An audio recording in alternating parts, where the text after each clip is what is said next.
Chapter 3, Slides 1 through 6.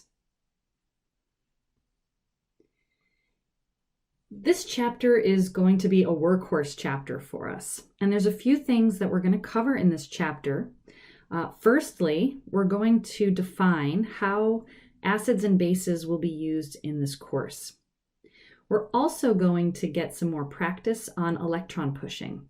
Now, instead of resonance arrows, we're going to be using those same electron pushing arrows, those arrows that show where electrons are moving, but we're going to be doing it relative to an actual reaction now, not resonance. We're also going to learn a lot about qualitative and quantitative methods and how in qualitative methods we'll be able to make hypotheses based on a protocol for understanding stability. So let's get started with acids and bases. Now, you've spent a lot of time in general chemistry quantitatively understanding acid-base equilibria. And I know that the definitions for an acid and a base were very set, and it largely encompassed the concentration of H plus for an acid and the concentration of OH minus for a base. And that isn't really going to work for us in this course. If we really wanted to do you a service, we would only teach you one definition of acid-base chemistry that would work every time. And you know what? There actually is a definition by Lewis. A Lewis acid-base definition incorporates every single way you want to think about acid-base chemistry. So if we were really good to you, we would only teach you the Lewis definition, and that would work for every instance. The Lewis definition, and I'm showing that right here, says that an acid is an electron pair acceptor and a base is an electron pair donor. And I'm going to talk about Lewis acids and Lewis bases sometimes in this course. Unfortunately, I too am not doing you the best service. I'll allude to them and we'll show instances where we have to use the Lewis acid, Lewis base definition. But you know what? 80% of the time, maybe more than 80% of the time, the Brensted-Lowry definition works just great in organic chemistry. And the way that we're going to define Brensted-Lowry acid-base chemistry is by this definition, that an acid is a proton, or H plus, donor, and a base is therefore a proton, or H plus, acceptor. The word proton and H plus are synonymous. Think about what H plus is. A hydrogen atom normally has one valence electron. If the hydrogen gives up its one valence electron, it becomes H plus. H plus has absolutely 0 electrons, and it only has literally one proton in its nucleus. That's what makes hydrogen. So the word proton, when we say, oh, it's a proton donor or a proton acceptor, we're actually talking about a hydrogen atom that has a positive charge because it gave up its electron. So I'll be using the Brensted-Lowry definition mostly. Sometimes we're going to have to use the Lewis acid-base reaction definition. Why? Because sometimes a reaction occurs that has no H pluses in it whatsoever, but it has to be defined through Lewis acid-base chemistry. So I think of it as this umbrella. Lewis, the definition by Lewis is all-encompassing, and there are many different ways to define acid-base chemistry, Brensted-Lowry being one of them, but Lewis is the one that actually is never wrong, or at least it gets you to the answer every time. Let's just go over some Brensted-Lowry acid-base definitions and look at it relative to how we will see it in this course. Now, I'm taking acid-base chemistry as an opportunity for us to practice our electron pushing. Electron pushing is a way for us to tell the story about a reaction, right? If I told you that I traveled from Maine to California, right? Starting place is Maine, ending place is California. You have the starting point and the ending point, but you have no idea how I got from A to B. I could have taken all the highways on the North Country, or I could have taken the middle roads, or I could have gone south and gone, more in southern United States to get from Maine to California. You don't know. But had there been lines drawn on the map to show how it occurred, that's super helpful. And that's what electron pushing does. For the most part, you guys have been looking at points A, starting point, with an arrow showing that you get to B, the products. And that's not always helpful. You want to know about that transition. You want to know about how things got there. And that's what we're going to spend a lot of time in this course doing. We're going to use something that's more familiar, acid-base chemistry, which you guys have worked with already, to get some practice on electron pushing and also redefine our way, acids and bases. Okay, so let's recall from general chemistry this first example. We've got HCl, an acid, and a base, water. And so what happens is that the HCl is our acid. So that means it's going to be the H plus donor, according to Brensted-Lowry, and the water is going to be the H plus acceptor. And this is how we've looked at it through the lens of Gen Chem. I want to now draw arrow pushing to show how this happens. So if the water is going to accept an H+, there's a reaction that's going to occur between the water and the H. So whenever you're doing electron pushing, I'm going to give you a tip. Number 1, start from an absolute formal negative charge if you can. Okay, that should be the place where your pen or pencil automatically should start because it's an area of high electron density and it's looking to fill, right? It's looking to be used so that it can be shared and bound. If you don't have a negative charge, so then the next step would be to look for partial negatives. Okay, now I've got 2 areas of partial negative. If I look at this acid-base reaction, notice that the HCl doesn't have a formal negative charge and the water doesn't have a formal negative charge. So unfortunately, I'm out of luck on where to start. Number 2, it says look for partially negative. All right, well, I know that this chlorine is partially negative and I know that this oxygen is partially negative. I'm stuck. Which one should I start with? Well, right now I know that the acid is the HCl, but let's try and rationalize why I should start with the lone pair from the oxygen and not from the chlorine.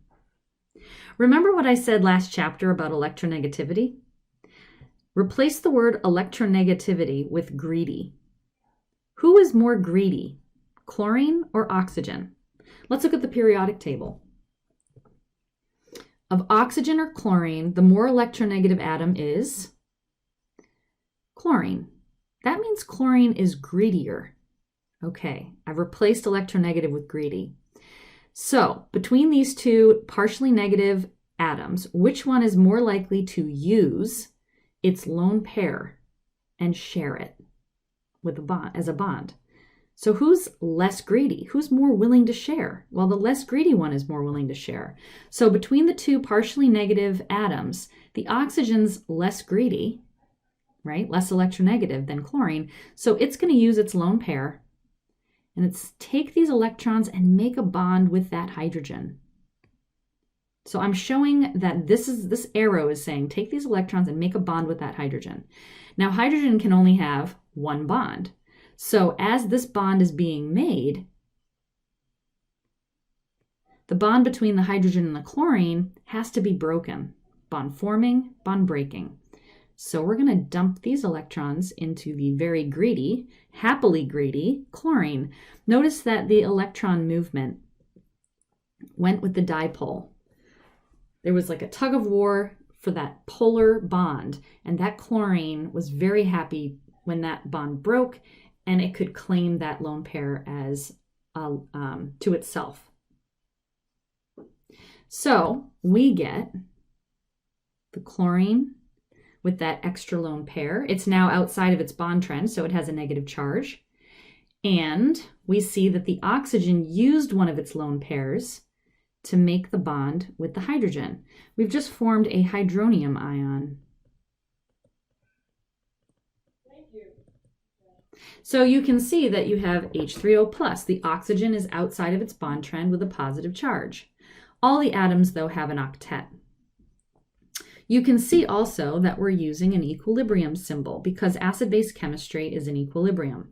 And we'll get more to this later in this chapter. So what I want you to do is to be able to identify the acid, the base, and the conjugates for a reaction.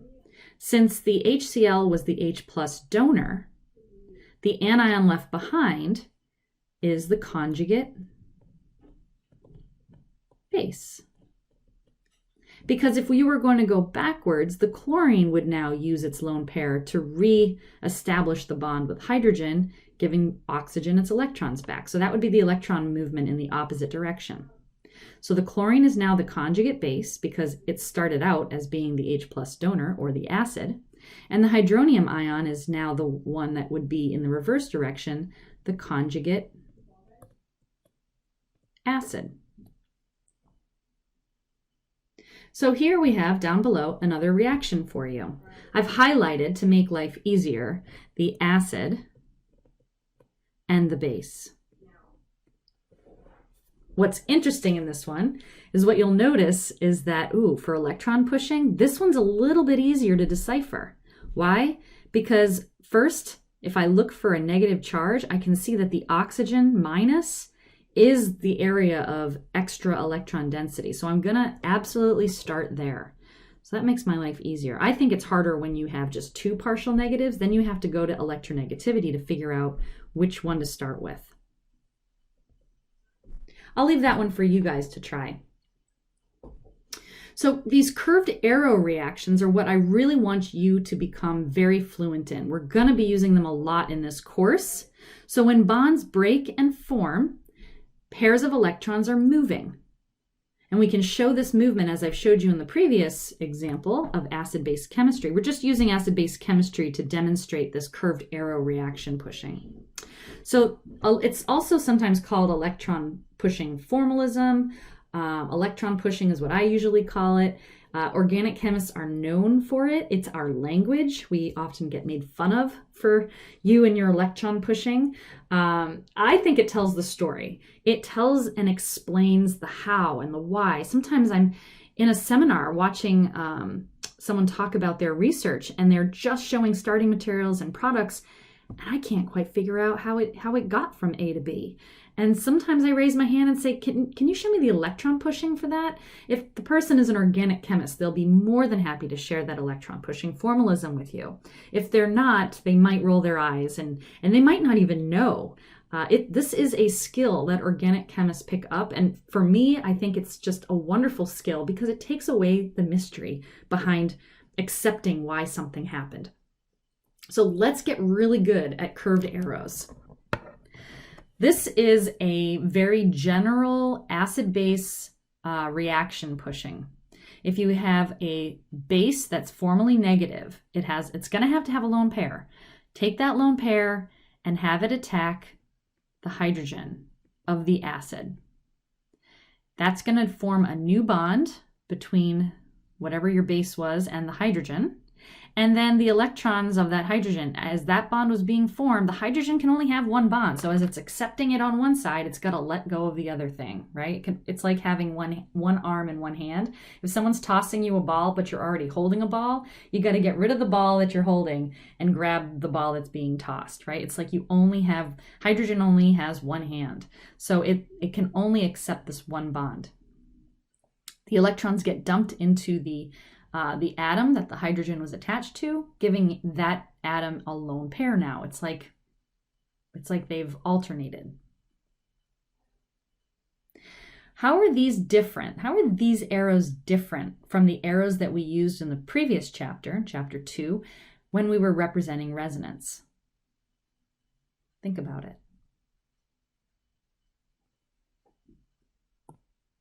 Well, the answer here is that we are making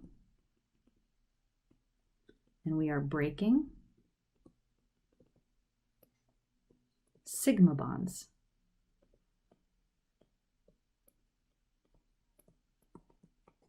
Okay, this is chemistry. In chapter 2, we were only moving pi electrons.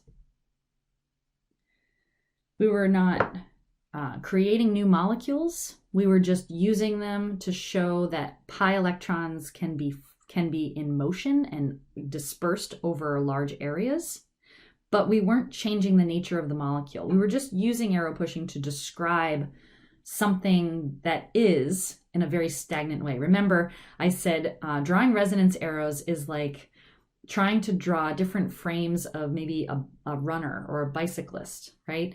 There's movement, but if I'm only capturing it in a stagnant image, I might need many images to describe that something is happening over motion, over, being dispersed over an area. These systems that we're talking about here are actually changing from one frame to another. So you're starting with one molecule and you're ending with a completely different molecule. Remember, resonance, when I show different resonance hybrids, it's all just representations of the same molecule. Here's some practice for you. Some cases are a little easier than others because you might start with a negative charge, and it might be very easy to understand where to begin with your pencil in drawing these acid-base reactions. So remember, look for a negative charge first. That's an area of high electron density. This is also important because sometimes negative charges can be hidden. Remember how to identify ionic systems.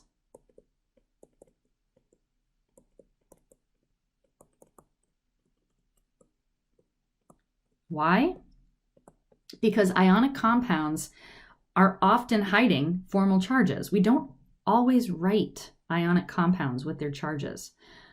In A, I could have just written the molecule like so. Understand that if you see a metal from group 1 or group 2, that it's probably involved in an ionic molecule, right? It's part of an ionic system. Therefore, you should write in those charges to remind yourself that there are formal charges on those ions. It's ionic. And that clues you in that there's a formal negative charge somewhere. So pay attention to ionic compounds. If you don't have an ionic compound and you're dealing purely with covalency, then you need to look at the partial negative dipoles, and then you can use the periodic table to decide who's greedy and who's less greedy. Give these a try.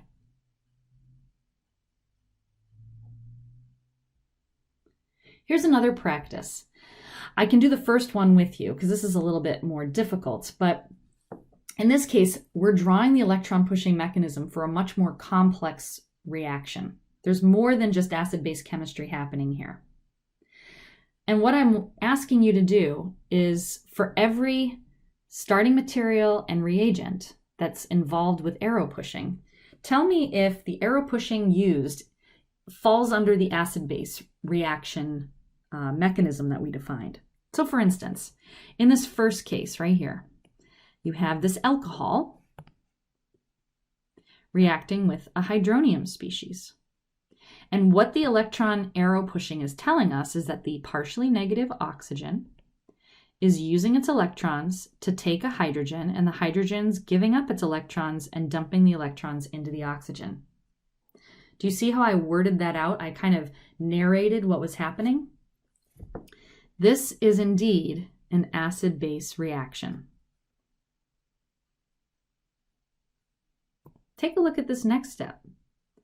The only arrow pushing drawn here is that the electrons that make up this shared bond are being broken. So there's a sigma bond being broken. Is it resonance?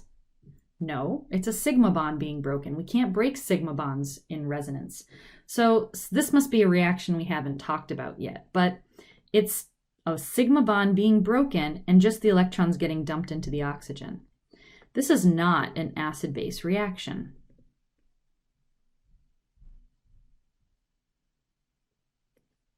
How about this last step? In this last step, we have a partially negative oxygen using its electrons to make a bond with a hydrogen, and the hydrogen releases its electrons and it goes into the space between the two carbons. I guess it's forming this double bond.